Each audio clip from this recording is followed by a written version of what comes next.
Assalamualaikum warahmatullahi wabarakatuh. Om Swastiastu, Namo Buddhaya, salam kebajikan. Berjumpa dengan saya Santri Kusuma dalam video pembelajaran metodologi penelitian. Dalam video sebelumnya telah dibahas tentang sistematika proposal penelitian, mulai dari bagaimana awal mulanya terjadinya suatu penelitian hingga jenis-jenis penelitian beserta contoh-contohnya, di mana langkah-langkah dalam memecahkan suatu permasalahan secara terstruktur dan sistematik disebut sebagai metode ilmiah. Jadi, secara keseluruhan, mulai dari permasalahan yang akan kita pecahkan hingga kesimpulan yang diperoleh melalui metode ilmiah diistilahkan dengan penelitian ilmiah. Untuk membuat sebuah penelitian ilmiah, biasanya didahului dengan membuat proposal penelitian terlebih dahulu, di mana proposal penelitian ini merupakan sebuah usulan dalam bentuk dokumen yang berisi rumusan masalah, tujuan, manfaat, dan rancangan kegiatan penelitian yang akan digunakan untuk membuktikan kebenaran atau ketidakbenaran suatu hipotesis dari suatu permasalahan. Hingga saat ini belum ada format baku dalam penulisan proposal penelitian ilmiah. Terkadang susunannya berbeda antar institusi yang satu dengan yang lain. Akan tetapi, secara umum, proposal penelitian akan berisi tentang latar belakang, rumusan masalah, batasan masalah, tujuan penelitian, manfaat penelitian, tinjauan pustaka, kerangka konsep, definisi operasional, hipotesis, metodologi, daftar pustaka, dan lampiran. Secara umum, bab 1 akan berisi tentang hal yang melatar belakangi permasalahan penelitian, rumusan masalah, batasan masalah, tujuan penelitian, dan manfaat penelitian. Selanjutnya, untuk bab 2 berisi tentang tinjauan pustaka, kerangka konsep, definisi operasional, dan hipotesis. Untuk bab 3 biasanya berisi tentang metode-metode yang akan digunakan untuk memperoleh data. Untuk daftar pustaka merupakan bagian tersendiri, dan begitu juga dengan lampiran. Lampiran ini jika memang terdapat hal-hal yang perlu dilampirkan. Ada juga yang bab 2-nya hanya tinjauan pustaka. Selanjutnya bab 3 terdiri dari kerangka konsep, definisi operasional, dan hipotesis. Serta bab 4-nya terdiri dari metodologi. Jadi, tata letak susunan bisa jadi berbeda-beda tiap institusi atau untuk kepentingan tertentu. Jadi, pada intinya, dalam menyusun sebuah proposal penelitian, terdapat dua hal penting yang harus menjadi perhatian utama dari peneliti. Yang pertama adalah masalah yang akan kita angkat sebagai topik penelitian. Dan yang berikutnya adalah strategi atau rencana langkah-langkah yang akan kita lakukan untuk mencari jawaban akan permasalahan tersebut. Yang dimaksud masalah dalam sebuah penelitian yaitu merupakan kesenjangan antara teori dan praktek, atau antara aturan dan pelaksanaan, atau bisa juga antara harapan dengan kenyataan, di mana hal ini akan menimbulkan tantangan atau kesangsian yang mendorong seorang peneliti untuk mencari jawaban atas masalah yang terjadi tersebut, di mana Hal-hal yang terkait dengan masalah penelitian akan tertuang dalam 5 bagian pokok yang terdapat dalam sebuah proposal penelitian, yakni latar belakang masalah, rumusan masalah, batasan masalah, tujuan, dan manfaat penelitian. Untuk latar belakang, berisi tentang uraian masalah yang akan dipecahkan dalam penelitian dan disertai dengan alasan-alasan mengapa masalah tersebut penting dan perlu untuk diteliti. Selanjutnya, untuk rumusan masalah merupakan pertanyaan dari masalah yang akan kita cari jawabannya melalui penelitian yang akan dilakukan. Untuk memberi batasan pada penelitian kita, maka juga kita tetapkan batasan masalah, di mana batasan masalah ini merupakan suatu batasan terhadap sebuah ruang lingkup dari suatu permasalahan. Tujuannya agar pembahasan yang akan kita lakukan tidak terlampau jauh dan melebar dari tujuan penelitian yang sebenarnya.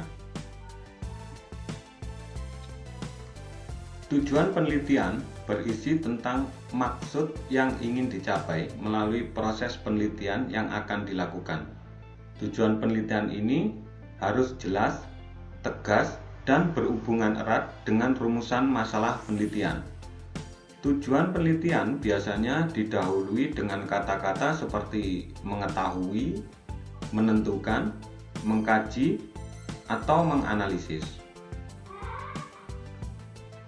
Manfaat penelitian merupakan uraian tentang manfaat dari hasil penelitian yang diperoleh dari penelitian yang dilakukan, baik itu manfaat dalam bidang ilmu pengetahuan maupun dalam bidang teknologi. Nah, dari tujuan dan manfaat penelitian ini sangat menentukan diterima atau tidaknya suatu proposal penelitian, karena hal ini terkait dengan seberapa pentingkah topik atau masalah penelitian yang kita angkat.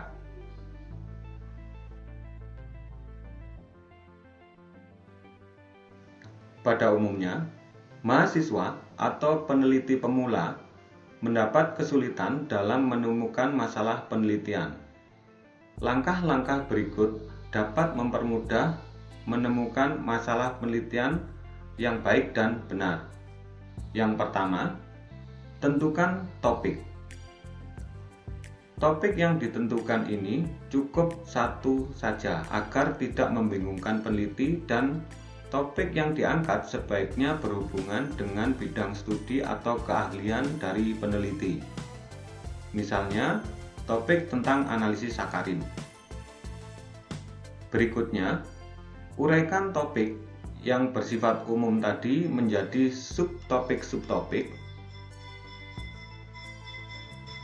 Dan selanjutnya, subtopik inilah yang bisa diangkat menjadi masalah penelitian. Misalnya, dari contoh tadi tentang analisis sakarin, bisa dijadikan subtopik menjadi yang pertama, pengembangan metode analisis sakarin dengan KLT. Contoh yang kedua misalnya, pembuatan kit uji semi kuantitatif sakarin untuk pengukuran sampel minuman. Atau yang paling sederhana, misalnya pengukuran kadar sakarin pada jajanan anak sekolah. Akan tetapi untuk topik seperti ini biasanya menggunakan atau membutuhkan sampel dalam jumlah yang banyak. Selanjutnya, pilih salah satu subtopik dari daftar subtopik-subtopik yang telah kita tentukan tadi. Dipilih salah satu yang dianggap paling sesuai dengan bidang yang kita geluti dan yang paling menarik bagi peneliti untuk diteliti. Selanjutnya, masalah yang telah dipilih tadi perlu dievaluasi kembali apakah pilihan tersebut sudah dibuat dengan benar dan memenuhi kriteria sebagai masalah penelitian yang baik. Baik atau tidaknya suatu masalah penelitian yang menjadi topik penelitian kita sangat menentukan apakah suatu proposal dapat diterima ataukah ditolak.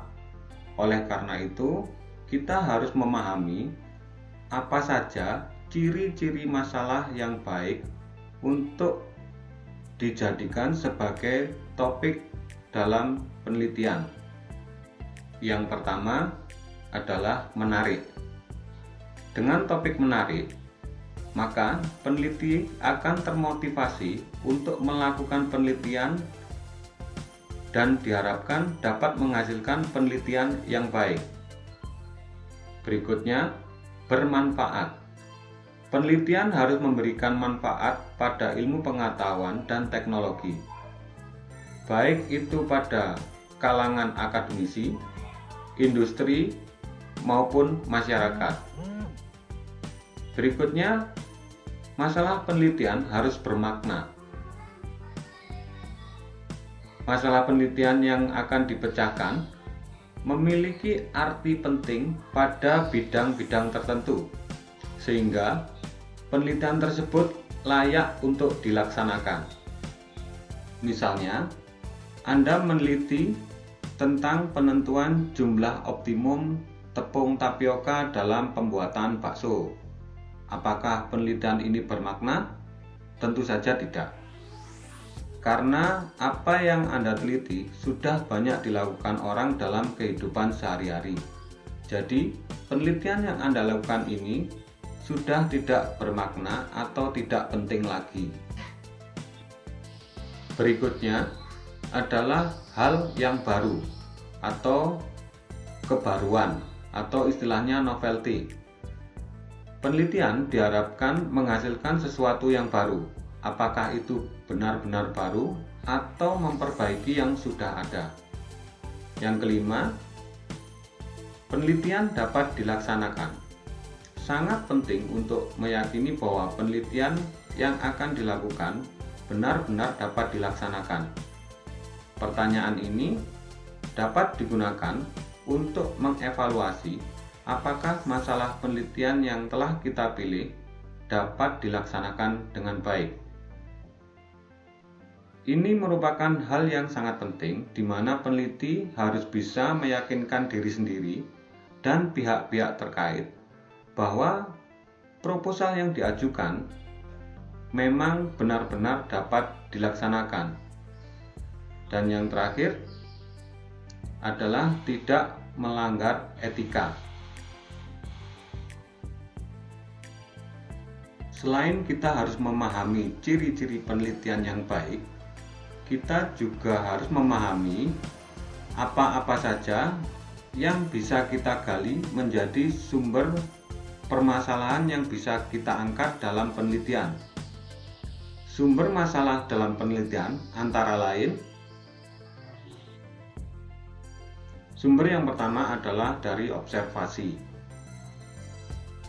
Masalah dalam penelitian dapat diangkat dari hasil observasi terhadap hubungan tertentu yang belum memiliki penjelasan yang memadai. Misalnya, penelitian tentang hubungan konsumsi tempe dengan kebotakan, di mana observasi dilakukan pada masyarakat yang botak dan memiliki kebiasaan makan tempe. Dan tentunya tidak ada hubungannya ya, ini hanya intermezzo saja. Yang berikutnya, masalah dalam penelitian dapat diangkat dari hasil observasi atas kepatuhan pada peraturan tertentu. Misalnya, penelitian tentang penyalahgunaan formalin dalam bahan makanan.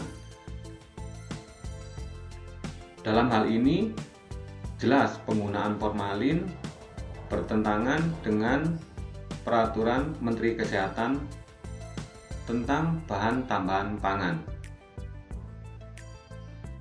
Yang berikutnya, deduksi dari teori. Teori ini merupakan konsep-konsep yang masih berupa prinsip-prinsip umum yang penerapannya belum diketahui selama belum diuji secara empiris. Misalnya, teori tentang asam basa, penerapannya pada penentuan kadar asam sulfanilat dalam obat gosok dengan menggunakan larutan NaOH. Sumber masalah berikutnya adalah dari kepustakaan.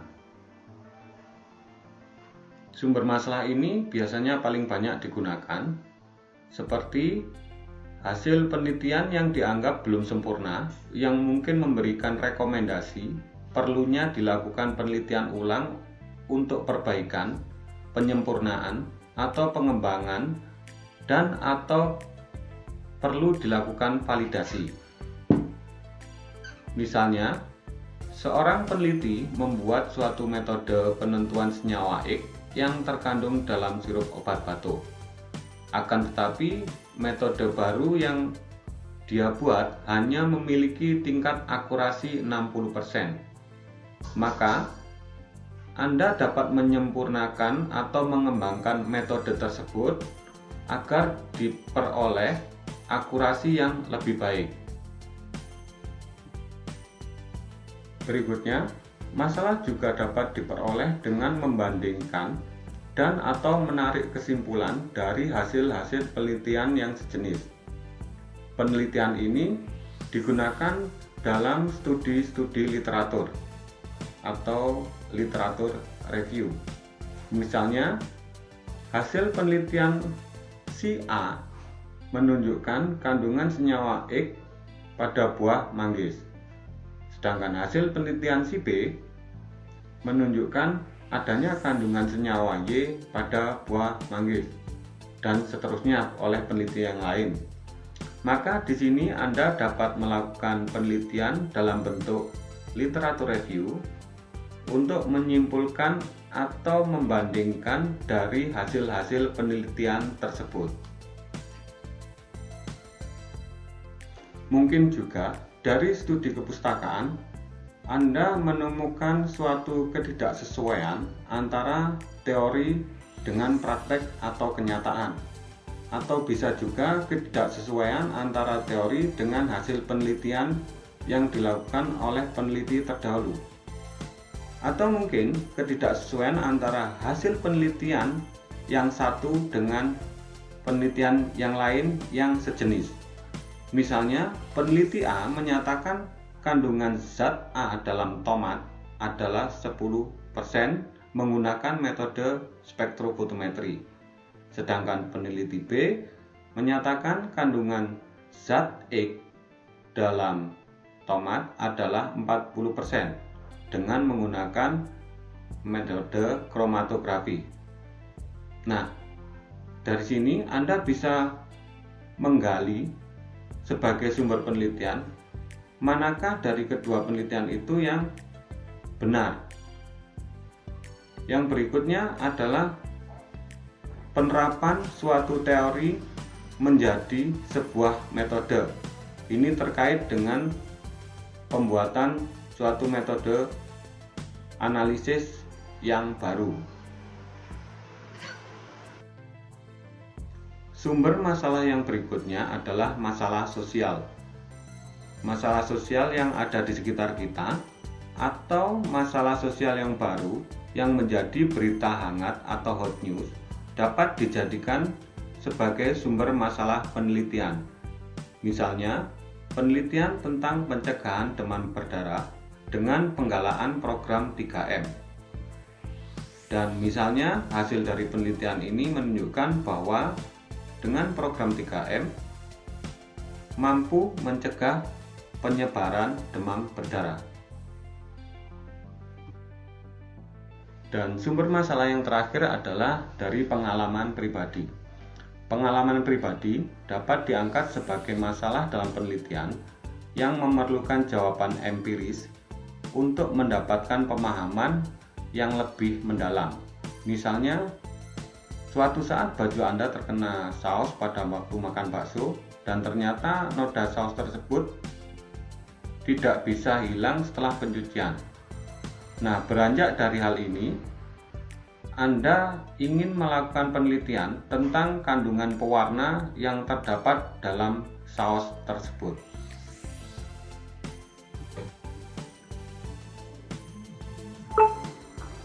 Baik, untuk materi hari ini tentang masalah penelitian cukup sekian dulu. Semoga apa yang saya sampaikan bermanfaat bagi Anda semua dan dapat menambah wawasan. Akhir kata, wabillahi taufiq wal hidayah. Wassalamualaikum warahmatullahi wabarakatuh.